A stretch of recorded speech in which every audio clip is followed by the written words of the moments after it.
What do you think of Mapfield? ¿Qué es lo que pienso de Mapfield? What is the crack? It's your boy D-Murph, and we're back with another episode of the Mapfield podcast. I want to shout out Rira for sponsoring the series, holding us down. And yeah, I want to introduce our next guest. Who have we got today? Shiv. I was like, wait, am I supposed to tell you? I know. I was like, should I do the intro? Should you do the intro? Yeah, how's it going? What's the crack with you? I'm good. How are you getting on? Yeah, good. Yeah. I'm never very good at the intros because I've watched other ones where people do the whole big long intro thing. And I'll just go off on a tangent when I do that. So I think it's just better sometimes if other people do it. Maybe I'll give it a bit of warning the next time I do it. I was like, wait, who's saying it? Then you're looking at me. Then anyway, it's Shiv. Hi. What brings you down to Belfast today other than this? Yeah, man, I'm here to do a few bits and bobs in BBC Ulster, promote my album, promote my headline show, and enjoy the sun. That's deceptively here. It's not usually. So. Yeah. I mean, the last time I'd seen you were playing that gig with Guinness and White, and it was you. Who was playing that one? Me, Lewis, and Corey from Bricknasty. Yeah, the boys. And then I think there was Jordan Adetunji. Who else played? Was it Tolu McKay? Yeah. And that was just before Jordan Adetunji popped off. I just remember that was such a sunny, lovely day as well. Man, yeah. I was like, I want to move to Belfast. And then the next day it was proper grey. I was like, oh wait, actually maybe not. Where are you spending most of your time now then? I've been in Mayo for the past 7 or 8 months. Like a little cottage out in the middle of nowhere. It's actually been so nice. Although I saw a thing pop up on my YouTube there this morning. It was my algorithm obviously trying to speak to me, and they were like, a cottage in the middle of the woods is not the answer. And I was like, I feel personally attacked. What do you mean? But has it been nice? It's been great, but I'm definitely ready for a bit more like stimulation, a bit more life, a bit more people, Is it you and your family or just you, or what's the crack? It was just me, just literally. You? Yeah. And it was what I needed, definitely. I feel like I was just like wanted to be on my own, like surrounded by nature, taking walks, slow life. And I was up and down to Dublin so much anyway, like nearly weekly. So I still got enough, interaction and stuff like that. But I think now I'm ready for life. I think people. Sometimes like having that period of just raw dog and everything where you're like not being overstimulated by loads of stuff. Yeah, it's really helpful. Like I am addicted to just having headphones on, walking, listening to music, whatever I'm doing. In the last like 4 or 5 months, I just go on walks without my headphones, and I'm like, oh, this is what thinking is like. Like seriously, because just wouldn't give my brain time to think. Yeah, man. It's really like, you feel like it's going to be worse than it is. I remember I used to hate, no headphones specifically. Yeah. I used to be like so anxious about leaving my house and stuff without headphones, and then you're like, oh my God, it's going to be horrible. I'm going to be so anxious and blah, blah. Then like when you just do it, it's actually fine. Like after like 5 minutes, you're like, oh, okay, wait, this is actually kind of nice. What about you getting up to when you're out in Mayo? A little bit of, I was kind of just trying to do like the whole slow life thing, like walking and meditating and stuff, but then also just like admin, like they don't really tell you how much is involved, with the admin side of things. And I was always very heavily involved with like the music business side, even when I had like management and label and stuff like that. But obviously I made album campaign, and I started releasing the album before it was actually finished. So I'll never do that again. I will never ever do that again and learn from my mistakes. But yeah, it just meant that there were a lot of like plates spinning all at once. I was like half trying to promote it, half trying to gig, half trying to finish it. So yeah, that's been what I've been doing mainly. Just trying to cut out distractions, is it kind of, yeah. And it was partly just because like I like living on my own. I like my own space, and I couldn't afford that in Dublin. Yeah. And Mayo seemed like the next logical step. Was it literally just like throwing a dart at a map kind of thing? Kind of. Like I was like, had been just like looking for places and randomly stumbled on this place on Airbnb. And I messaged the lady, I was like, any chance you'd like give me a little discount if I stayed long term or whatever. I just fell in love with the place. It was just so cute and like quaint and just seemed perfect for what I wanted. I'd always had this dream of like living in the middle of nowhere, Has it lived up to expectations? Yeah, to be honest, yeah. It's just been so calm and peaceful and tranquil and like close to loads of like Mayo's fucking huge, by the way, which I didn't realize until I was there. It's so big. Like I was like, oh yeah, I'm in Mayo, I'll be close to the sea, but I'm still like 40 minutes away. But once you're in Mayo, your context of like what close is changes. I was like, oh yeah, an hour and a half, that's like just down the road, you know? God. So how have you been socializing though when you're out there? Not much in Mayo. Yeah. Well, I did like flirt with my mechanic. Oh, really? Yeah, I thought maybe I could start. Meet cute that's going to start the you next know? album. Yeah, like the holiday. Yeah. You know, like the holiday. I was like, oh my God, like, because I'd first moved down and I was like, this is it. Like, I've fallen in love. I found my man.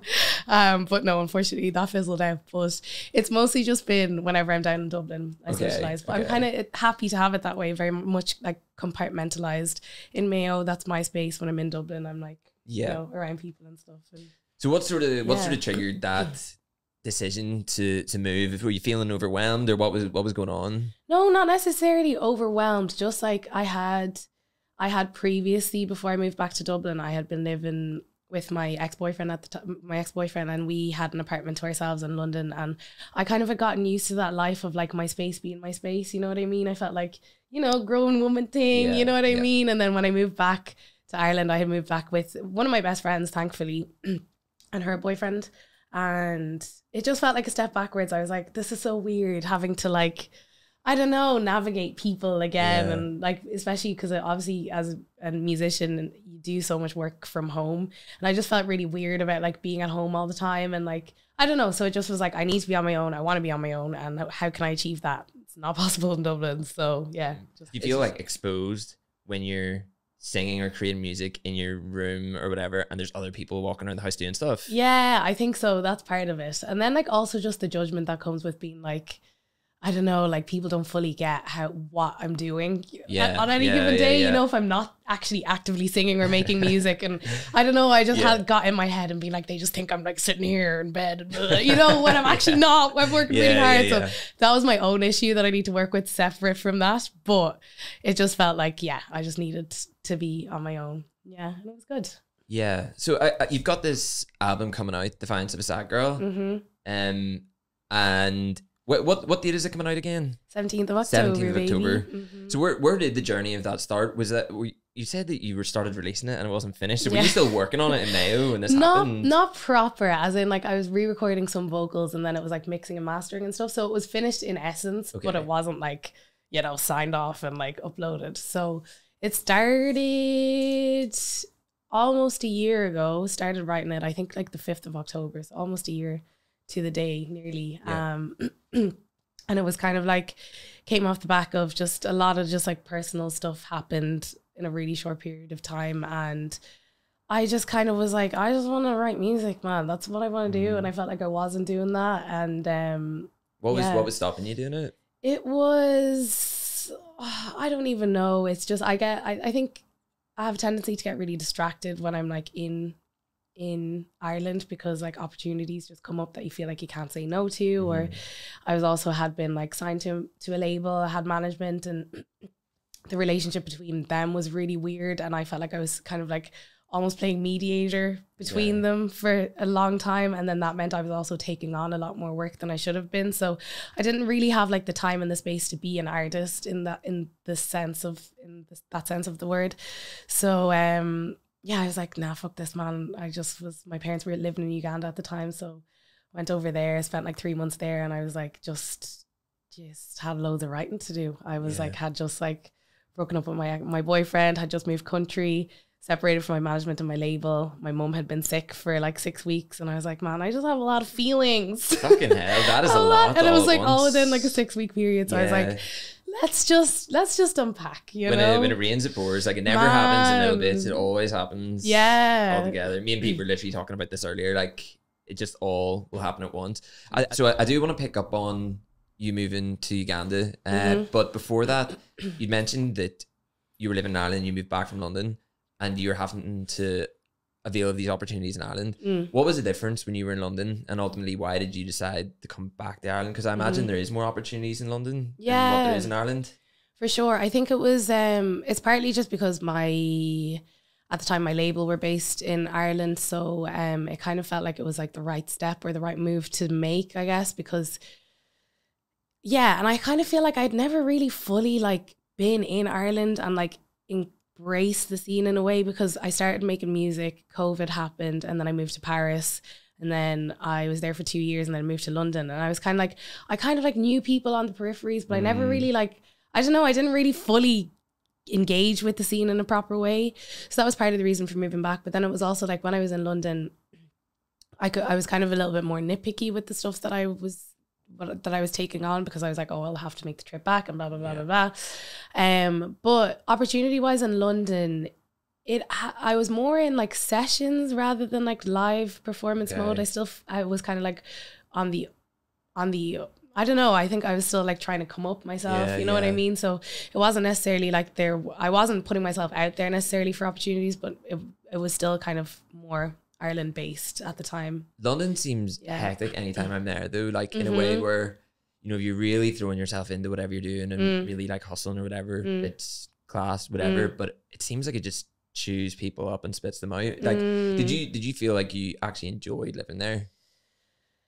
I did, but I enjoyed it not for the reasons I think I should have enjoyed London. Like, I don't know, I think I didn't necessarily take advantage of the city, I suppose, in the way that I should or like would. I think maybe if I went back now and like maybe I think being in a relationship was part of that. Like I was very much like so comfortable. Like, you know, I was like such a little homebody. Like I did leave the house, but rarely. So I think like I didn't really get an opportunity even to get chewed up and spat out because I was just like... But it is funny how like, I think even in my head, if I was to go to London, I'd be like, this is why I'm going and this is the way you have to do it. But like, I think getting caught up in like the shoulds and stuff is not... That's like, another thing. Yeah, that's a whole other thing. Yeah. But I guess, so then you're moving back to Ireland. Is it Dublin you're going to? Yeah, I moved back to Dublin and had been actually meant to buy an apartment with my ex, and we'd like signed the papers, paid the deposit, and like it was literally like the day I moved back, I was like, actually I don't think we're meant to, you know, do this together. And so that was the start of a whole other thing. And then thankfully something fell into place, and you know, I was able to move in with one of my best friends, and that was great. And it was in the middle of town, and that was amazing. And it was only like €450 rent, and that was even better. So it all really did work out. So the best way that it could have, to be fair. But yeah, that was the buzz. And at this point, did you started writing the album? Hadn't started yet. No. I was still like, so I still had basically, when I signed with my label, I had 5 singles that I was due to release with them. And at the time we had only released 2. So I still had like 3 singles left on my contract with them. So that was kind of the plan. I hadn't really focused on anything else. To be fair, I had always said to my management, had been saying to them for like 3 years, I was like, all I want to do is write an album. I want to write a body of work. I don't care if it's like, you know, what I'm meant to be doing or what the music industry wants me to do. I was like, I feel like I'm a body of work artist. You know what I mean? I don't care if people don't care about it. That's what I want to do, you know? That didn't really play out or whatever. And it was like, you know, when I signed with my label, they were kind of like, oh, you know, we need to kind of like test the waters and let's release singles. And I was like, cool, grand, whatever. So yeah, I was like midway through that process when I moved back to Ireland, and was meant to be finishing that out. And just kind of was like, I can't do this, man. Yeah. Well, who were the sort of artists that were doing the album bodies of work thing that you were like, wow, this has really touched me and really makes me want to do that? Yeah, man. Definitely my first love in terms of albums is Kanye West, My Beautiful Dark Twisted Fantasy. Like, it was probably the first album where I felt like I connected to it. It wasn't because, you know, I was what, like 15 doing my junior cert at the time, and I had previously like been more kind of like got my taste from my dad or my sister or my older brother, and I was like just listening to whatever they were listening to, you know. So Kanye West, My Beautiful Dark Twisted Fantasy, I don't know, it just hit me in a way that I was like, Jesus fucking Christ, like people are doing crazy shit out here. Like, do you know what I mean? Like, there's so much talent like, around. Runaway, I remember, like, I actually get goosebumps when I think about that song. Like, it's insane. Every song though, Devil in a New Dress, like Gorgeous, like, I remember when I was younger looking back through and seeing all the different like Easter eggs and stuff in it, and there's so many like I'm not gonna be able to explain this succinctly, but there's loads of Easter eggs that I loved in it. But the whole lore of that as well, going out to Hawaii and like and recording and the people that were coming through. There's like one song, is it All of the Lights has like 20 features. Yeah, and they're all like the biggest artists in the world. What were your parents listening to that was informing what you're doing as well?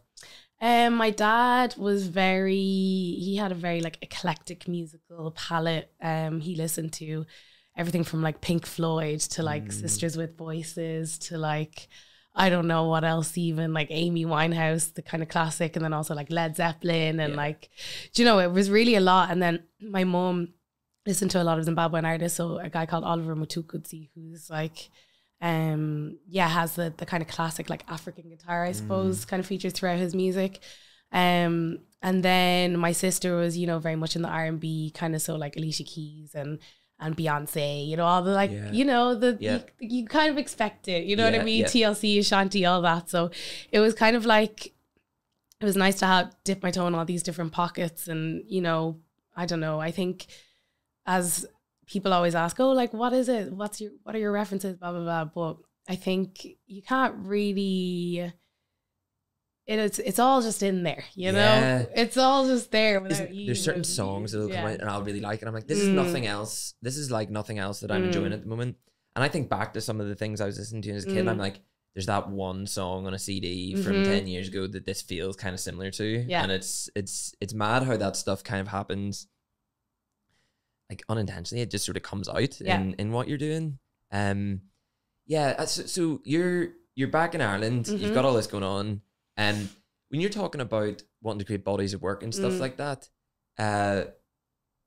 what do you I guess like now as an artist, you're expected to do singles, you're the TikTok game, all this kind of stuff.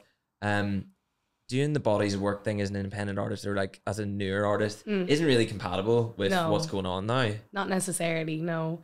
But I genuinely do believe that if you just put like, I think I was saying this to you before, if you're just doing something with passion, like people can feel that, like the authenticity and like the realness filters through. And even just like in the sense of you being able to back it yourself and being like, nah man, I actually think this is fucking class, because like, you know, I put so much time and effort and love into it. I think that speaks to people. And I think if you're trying to make something for the sake of like what you think that you should be doing, you're just never going to be able to fully engage with it in the way that I think art deserves to be engaged with. And then in that sense, then you're not going to be able to meet your audience, you know? So even though it is incompatible, I would rather make something that I care about, and then if it doesn't work, be like, oh man, look, I tried, see you later, I'll move on to whatever is next in my life and I'm happy. But at least I did what I wanted to do, you know? Yeah, and to clarify by incompatible, I'm saying by like what in the industry standards are, like, of course, and it's one of those things that I actually feel sometimes like quite disillusioned, because it's kind of a weird nitpicky thing to have, but I feel like since COVID, everyone's a content creator. Like even people that aren't involved in say music or the arts or whatever, like everyone's just doing vlogs of their daily life, whatever, that's cool. But it means that artists are like, it's all so similar. Like everyone knows, okay, I've got to do short form content, I've got to do this, and it's all kind of the same. And and a lot of it doesn't feel like it's kind of stopping me or interrupting me or making me go, oh, this is different, or this is going against the grain. And I think you have to do something totally different to get those kind of feels. And I think you saying, you know, you fucking lost out a deposit on a house, moved back when you were in London, and then you go to Zimbabwe, like that's going backwards or whatever, but that is how you were able to make an album that you, and breaking up with your management, breaking up with your label, like literally doing all the things you probably shouldn't do literally to make an album that you wanted to make. Do you know what I mean? Like it doesn't fit in with the industry at all criteria. I mean, it's all a big journey, as they say. Like, getting sick and tired of hearing myself say that, because anyway, but it is all a journey. And I think at the end of the day, if you don't back yourself, who's going to back you? Like, you know, it's just, you have to just believe in your own sauce or whatever, you know, and then just trust that whatever is meant to come for you will, you know what I mean? And that's where I'm at right now. I think it's so right. Like, you can't fully buy into something and promote it to the hills and shout about it and talk to everybody about it if you're not if you don't really feel it. Like there's so many things even in my life I've done because I thought it's the right thing that I should do, and you just can't get behind it in the same way. But then when you start doing that random thing or the niche thing that maybe people, you're like, no one will like this, and it does connect. And I'm sure like even with your music, surely you're feeling like that's happening more. Yeah, 100%. Like it was mad. Obviously it's not all about like figures or whatever, but like it was mad the first couple of releases that I did release with Warner or whatever. It was like my streams had like halved like in that time, and like just did not pick back up for the entire time that I was with them. And I was like, what the hell? And then like literally as in like it was mad, like within, so I split from them and it was like 3 months or whatever, and I released my first single, and it was with a house producer called Girls of the Internet. And literally as in like released it, and like my streams went up like 60,000 or something like that. I was like, hang on a second. So I don't know, like I hate talking about it because so many people are so like, meh, but I do genuinely believe in like the power of the universe and like all that shit. Like it's real. Stuff has happened to me too many times for me to not be able to be like, nah, man, this stuff is real, you know? Is there anything else on this journey with the album that felt like that kind of synchronicity is going on and the universe is conspiring to make this happen? Yeah, slightly. Like, to be fair, it's just like, even just little things like opportunities coming in and stuff like that. Like, I don't know, like I had said to myself about 2 weeks ago, I was like, nah, I'm not taking anything else on. Like, you know, there's too much stuff happening right now, and I just really want to focus on the show. I'm doing like a live performance of the album the day after it comes out. I'm trying to make it a bit of production, like dancing and like, you know, singers, you know, all this stuff. And I was like, I just want to focus on that and make sure it's as good as it can be. And I've been saying to myself for like, I don't know, 4 months or something, or 5 months, I was like, I really want to perform at Coco at some stage, like blah, blah, blah, all this. So that was like sideline. But then also I was like, I'm not taking on anything else.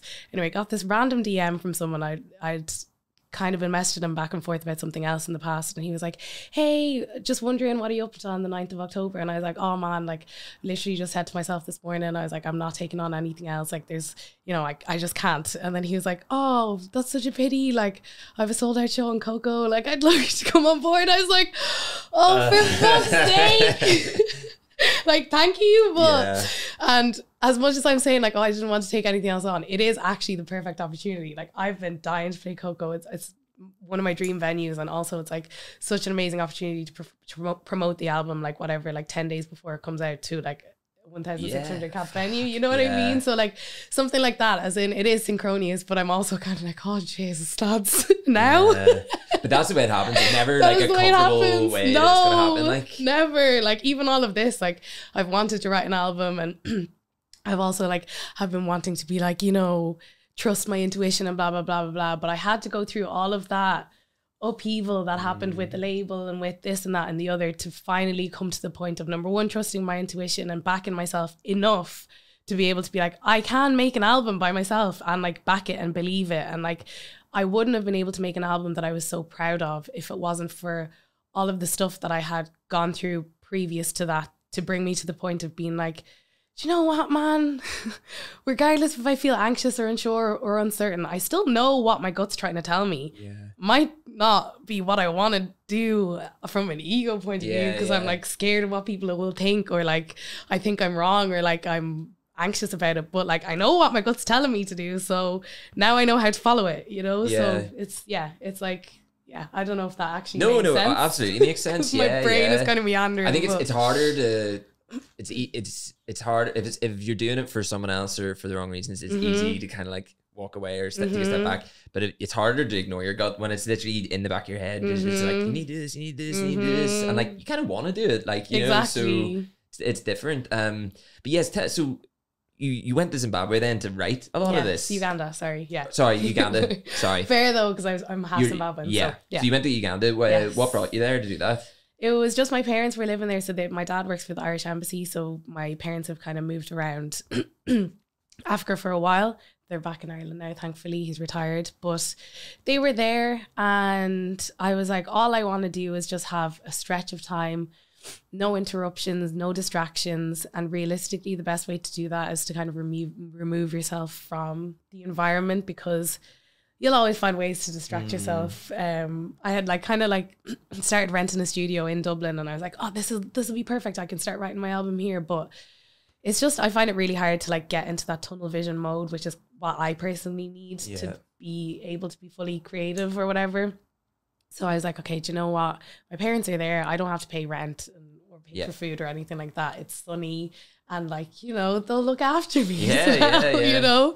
So I just was like, nah, you know what, I'll just go over there. So I went over there for, I think it was nearly 3 months, and it was the perfect thing, to be honest. Wow. It was the perfect recipe. I was just like doing all my like daily routines. I was like disengaged from social media.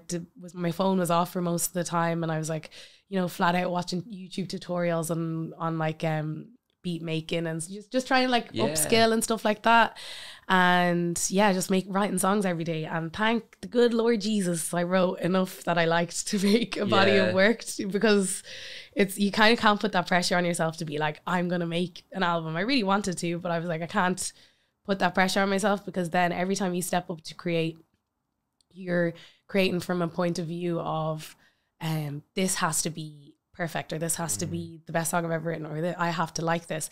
You can just go in and just write the worst thing that you've ever written, and like that's just part of the process. You're just like, you know, churning it out just for the sake of like getting stuff out of you, and then whatever comes up. In that way you can surprise yourself and start off with something that you think might be crap, but then like by the end of the day you're like, Jesus Christ, I'm actually buzzing with this much. You know what I mean? That's really interesting. It sounds like you've done like a lot of work with your inner critic to help your music though. Like that's something that I wouldn't necessarily think about straight off the bat when it says like someone's working on their artistry and what's going on. But you said in some of the notes for the album that you just let a lot of the stuff flow out. Like, and I can hear in some of the songs that it sounds like you just sat down in front of a piano and just went. Yeah. Is that accurate? Proper. Yeah. There was one that I was literally, I just did not think about any of it. I was like, just whatever comes out, and it'll be what it'll be. And at first I actually hated the song. It's a song called Seriously. At first I hated it because that's exactly the one I was thinking of. Was it? Yeah. Because I was like, oh, this is just so simple and basic, and like also kind of embarrassing as well in the way that it's written. And I was like, oh, I just don't know if I'd ever actually release it. And now it's one of my favorite songs, because I'm like, it's actually just real and honest, and I'm not trying to be all smart. And like, you know, it's just like, it is what it is. That's the art that I kind of gravitate towards, because it doesn't feel like it's too coded, or like people are trying to obscure what's going on, or trying to make it feels like a very real experience, and very vulnerable, you know, like that's the one where you're talking about like drunk texting your ex, right? Like, and it's the way you're talking to yourself and stuff like that. It feels like you're in your head kind of. And I know that maybe at the time you're overthinking how you do it, but it's like whatever just flows out is what it is. Yeah. Is it hard to let that kind of stuff out into the universe? That's like, that is very, because it's kind of embarrassing. Like all of us have experienced that kind of thing, but it's not necessarily something I'd be shouting to the hills about. You know what I mean? Yeah, exactly. In a sense, but I think part of just like the journey, you know, has just been kind of, I think if you just kind of put yourself out to be embarrassed and like vulnerable, then you sort of feel a little bit like invincible in a way, because you're like, number one, it's in your control, and number two, it's like, well, God, it's already all out there, so I have no other choice really now but to just be myself anyway. Like, if I'm putting myself out to be embarrassed, and what's the worst that could happen, or like I'm putting myself out to be embarrassed and like people are going to judge it or whatever, in whatever way they're going to judge it, then I have the freedom in a sense to just like be more embarrassing. You just like relinquish control. Like, you just exactly. It's just whatever way you're kind of viewing it. You can feel like you're at the mercy of all this stuff, or you can just be like, it is what it is. It is what it is now. That's it. I'm letting it go. So yeah, it's actually great. But the other thing I've been thinking of more in the last little while is the ethics of like writing about someone. You know what I mean? Yeah, absolutely. It's such a funny thing. Obviously all artists do it, but it's actually mad. And like, I think in a sense, obviously I have a right to the story because it's my story, as well as it is whoever else was involved. But it is a funny one. And even in terms of like speaking about, because the album is not necessarily just about like it's a breakup with my ex, it's also like the breakup with all of the songs kind of have like parts of like my other breakups with my management and my label as well. And even at that, like, and even like speaking about my label now and stuff, I'm like, it feels unfair in a sense, because that's their story, and like I feel like I'm like, you know, besmirching their name or whatever. But at the same time, like, I don't know. I think two things can be true at once as well, where I'm listening to that and I'm not getting like the impression that you're slagging anyone off or anything, but you can be upset and embarrassed or feel uncomfortable at something at the same time that they can feel like it was the right decision what they were doing or whatever. Do you know what I mean? Like, I think the thing is as well, it's like social media or like the internet can make things very black and white, but then art is the stuff that kind of gives you the context and like you can feel your emotions and understand that it isn't. It's something that there's a lot of layers to what's going on, and you're just expressing how you feel. That's the thing. At the end of the day, you have to give yourself the right and opportunity to express what's inside, and whether or not people get offended by it, I mean, that's another consequence that maybe I'll have to deal with at some point, you know. That's just part of it. It's the risk you take for being honest about stuff, I suppose. I wanted to ask you about the features. Like, there's some that like jump to mind straight away, but the first one that like comes in the second song, which the courtesy ad-lib, like talk to me about this, because I was like, listen, I was like, what? Like, so talk to me about that. It was actually just one of the guys, Fat Boy in Bricknasty, when we were in the studio. The original lyric was "Jealousy has just entered the building," and I always found it a little bit cringy, but I was like, oh, it is what it is. But he was just like, man, you should just be like, "Courtesy has just entered the building." Get him to do something. And I love that that he does so much. And he was like, just do that. Don't reference it in the album. And I was kind of like, oh, I don't know. And then I kind of played around back and forth. I asked Courtesy to do, and I played around back and forth with like the original and his. And every single time it happened, it just gave me a little giggle. And I was like, do you know what? I want there to be a bit of some kind of lightness. Yeah. So that was it. There's not much more to it. That song though, like honestly, even the sound of it was kind of unexpected, because it's like trap kind of like, and I thought you were going to start fully spitting at one point, like legit. I was just like, it's cool. Thank you, appreciate it. Yeah, it's kind of that, like, I guess it was like the beat. I wanted it to feel aggressive because I felt aggressive and angry at the time, but then also there's a like, it's so like, if you listen to the lyrics, like I'm just like feeling all sorry for myself, you know, as well. So it's like sad girl shit, but like also with a trap beat, and I kind of liked that like juxtaposition or whatever. Yeah, I thought it worked. I think that was sick. I think the other, I loved the feature with how do you pronounce his name? Kadyata. Yeah. I'd seen him on a song with Sam Wise before and loved it. But yeah, can you talk about that? I think that's possibly my favorite song on the thing. Thank you. Yes. So it was actually funny enough, and this is another thing I think with writing sometimes, and I think you've probably heard this many times before, but sometimes when you're just like writing without thinking and you're writing from your subconscious or whatever, things come out before you even realize they're a thing, you know what I mean? And I wrote that in like January 2023, before I had like even fathomed that I wanted to separate from my ex. We were really happy at the time, like we were having a great time, and it kind of like it sort of just came out that it ended up fitting the album. It was kind of essentially just predicted the breakup or whatever. But I just got in studio with him. I'd been a fan of his for a while. His song, I think it was a song called "When the Sun Comes Out."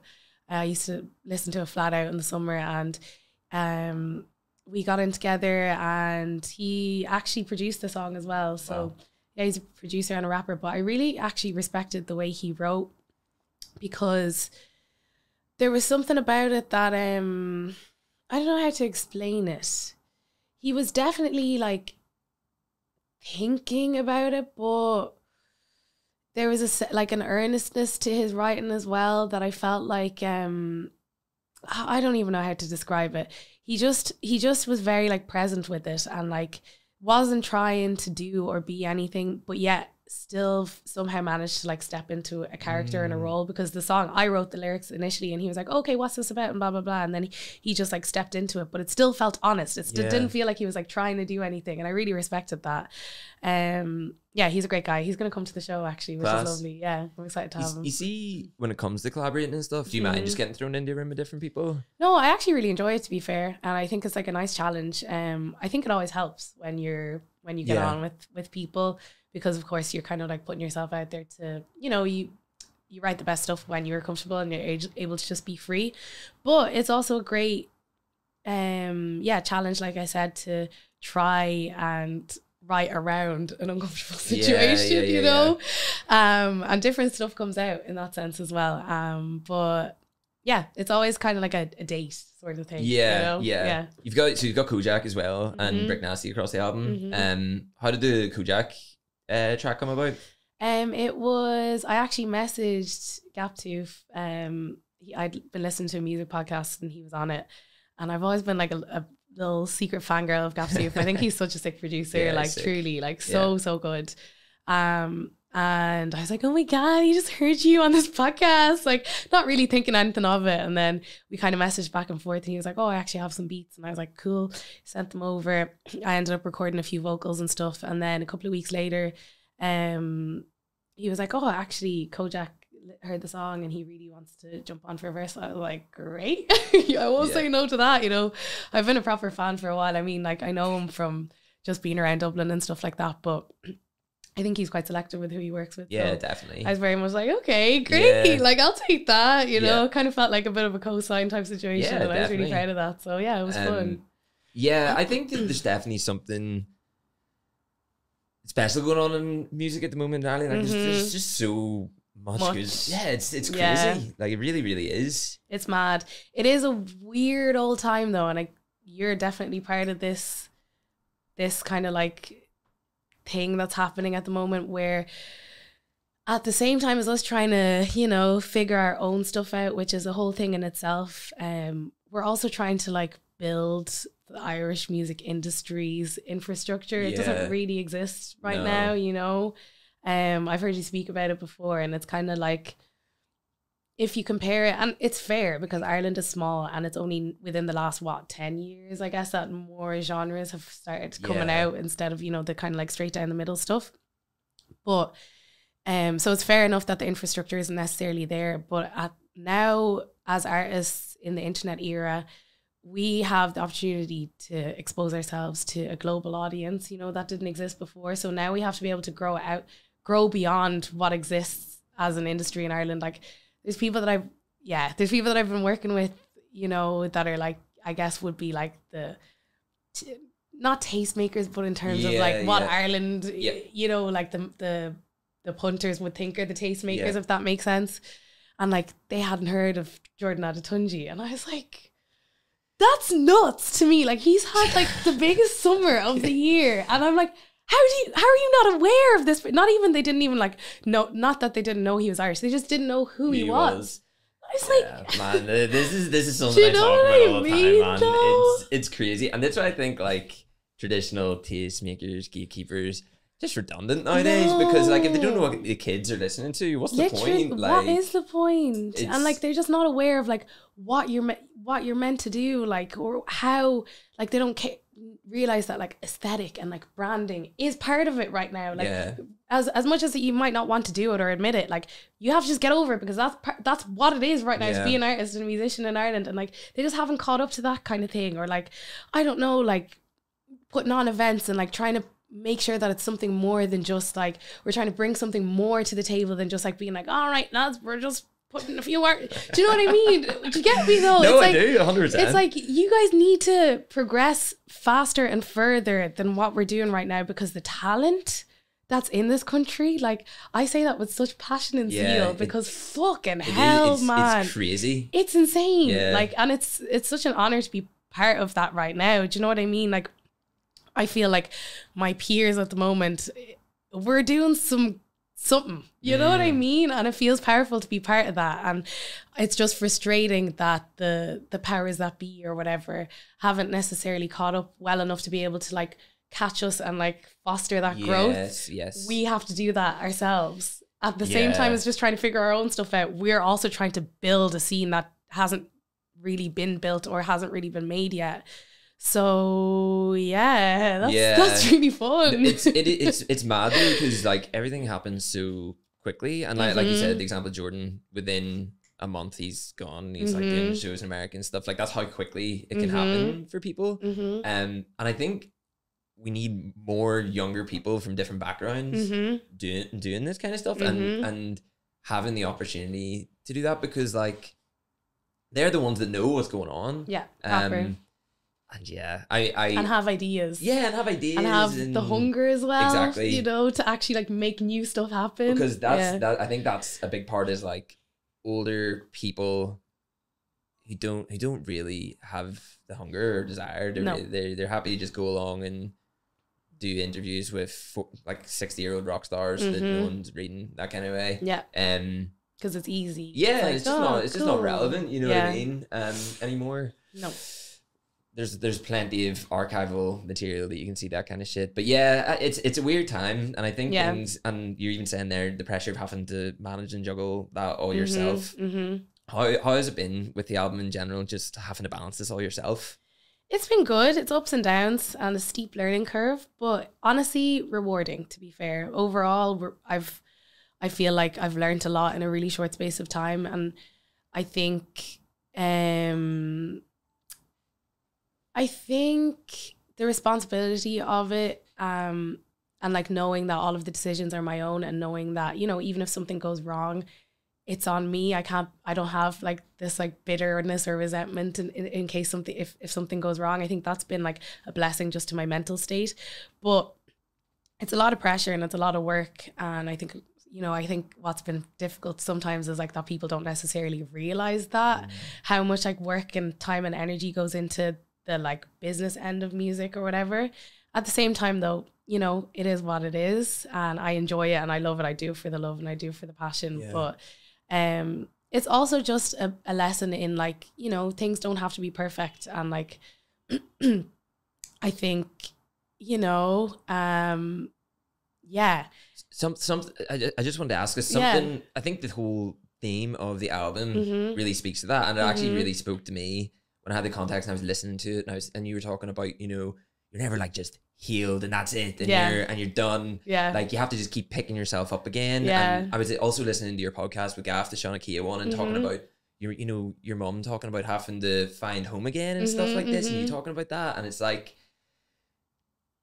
yeah, it just really, really spoke to me. And I think that there's like the voice notes in the album when you're talking about this kind of stuff, that's what really stood out outside of the songs themselves. How did that come about? Were you just like, oh, I've got to do a voice note now about the themes of this album and put it in? Like, I was like, where is this coming from? When were you recording yourself? It was actually, I had started, I don't know why or what like spurred me on to do it, but I realized that you can like message yourself on WhatsApp. Right. I just started voice noting myself, just like I used to always walk and voice note my friends and stuff like that, but then I was just in such a whingy frame of mind that I was like, man, I actually can't whinge anymore to other people. Let me just whinge to myself. You know. So I started like voice noting myself, and I remember then as I was doing it at one point, I was kind of like, maybe I could like incorporate this into something creative. Then I was like, no, don't even think about that. Like, you're just doing this because, you know, it's helping you, whatever, blah, blah, blah process. But then after the album was all said and done, I kind of ended up like going through some of the old ones, and like I didn't even go through all of them. I went through like a few just like random ones. This might have been another serendipitous situation where I just happened to pick like the ones that like fit with the album or whatever. And yeah, they just ended up making it in, because I think sometimes it sounds contrived if you're like, okay, like you said, you know.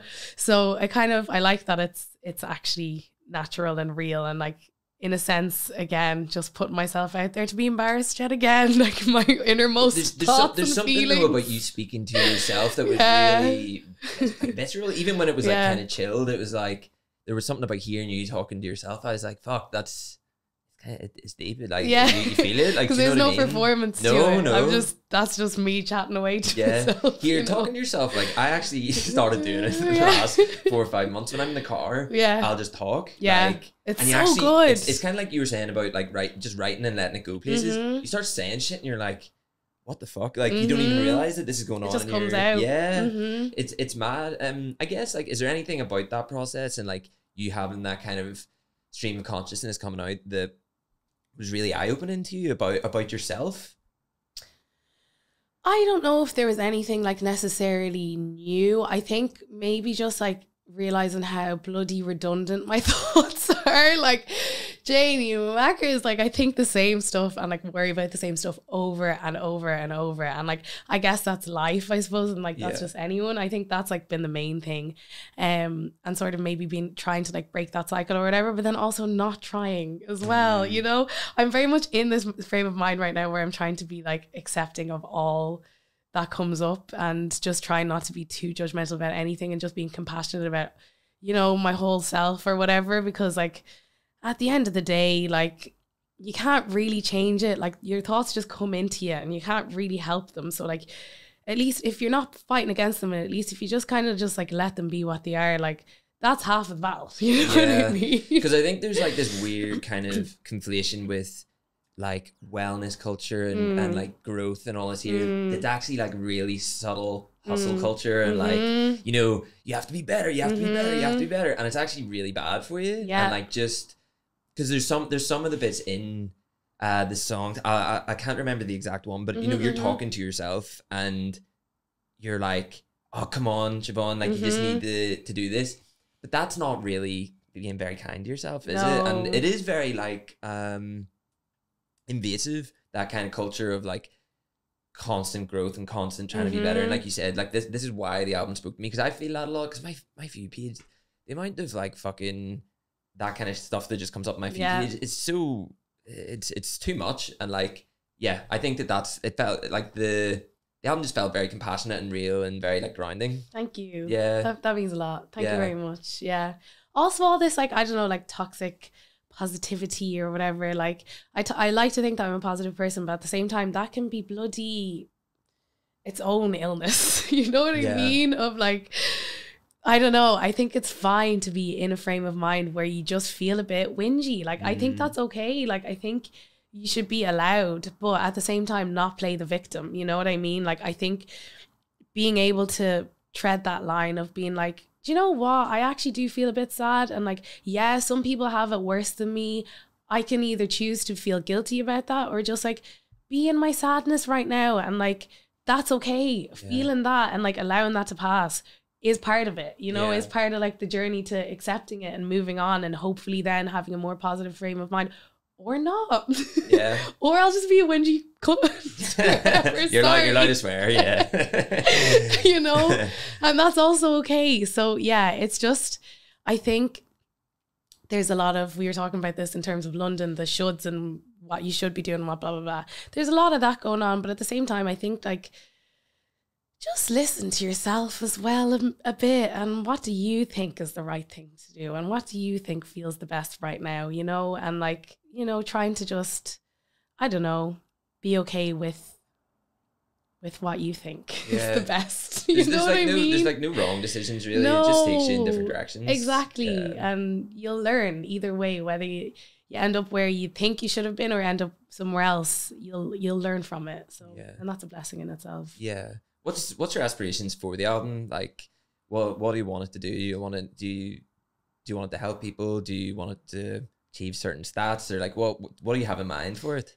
Well, in a practical sense, I mean, I would love to get a few streams out of it, you know. It would be great. But obviously you never know. It'd be great to be able to, you know, continue having a passive income from music or whatever. If that doesn't happen though, I really am okay with it. I'm happy to, I do kind of feel like for this album, if it doesn't allow me to continue to have a sustainable and like passive career in music, I don't really want to be someone that's like gigging all the time.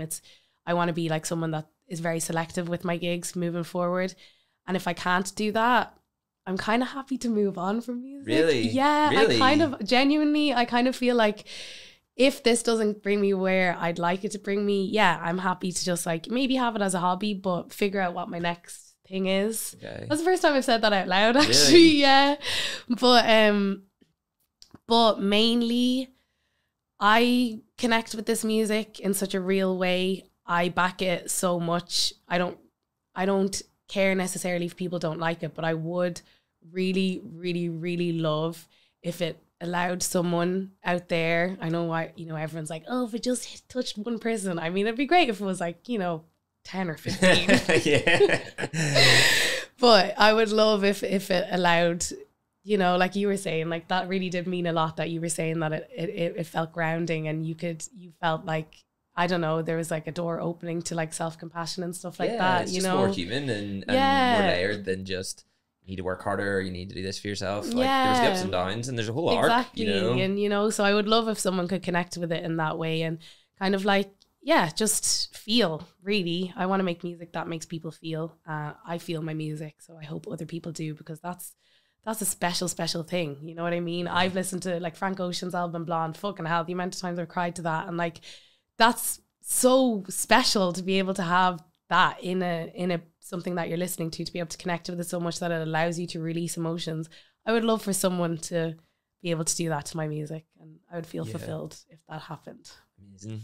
Well, what do you foresee yourself doing if you don't do music? Man. Who knows? Honestly, who knows? I have no idea. Farming Mayo or something. You never know. Yeah. It could be the shout. Like, could you see me? My ex-boyfriend actually was a dairy farmer, so I have actually experienced milking cows. I'd actually love to see that. I was going to say glow up. I don't think that's a glow up to become a farmer after this, but like the glow across. I need some day in the lives of a retired musician that's now a dairy farmer. Well, don't put that out there. I mean, I would love to continue my career, but I'm okay if I don't. I'm excited for. I don't know when this will come out, but I'm excited for it to drop for you. Like, thank you. You can tell how much you put into it. Thank you. I appreciate that. Is there anything else you want to shout out before we close it out? I don't think so. I mean, I'm guessing this is not going to be, so I think thanks for being alive, everybody. We're all here and we're all trying. I think that's a great moment to leave it on. So make sure that you buy Shiv's new album. Man, don't stream it, buy it. Buy the album. Is there merch and stuff coming out? There will be, I'll have little t-shirts and I'll have some vinyl available for people. So amazing. Okay, class. Thanks so much for coming down. Thank you for having me. Pleasure. So I'll see you next week, next Sunday, new episode coming out. And that's us. Peace.